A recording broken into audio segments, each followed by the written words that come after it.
For starters, let's investigate the simplest case, using VLOOKUP to copy data from another worksheet.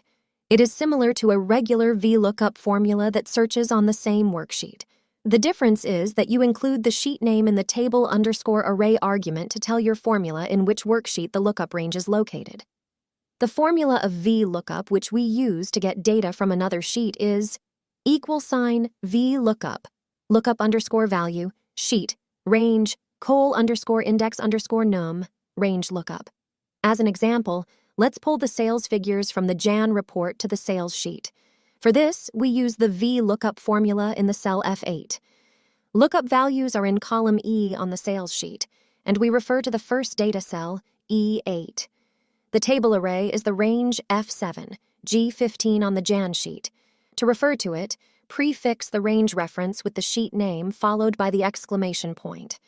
Instead of typing a sheet name directly in a formula, you can switch to the lookup worksheet and select the range there. Excel will insert a reference with the correct syntax automatically. Please pay attention that we lock the range with absolute cell references to prevent it from changing when copying the formula to other cells. Col_index_num is 2 because we want to copy a value from column G, which is the second column in the table array. Range lookup is set to false to look up an exact match. After completing the formula, press Enter. We got the result. Similarly, we can VLOOKUP data from the Feb and Mar sheets.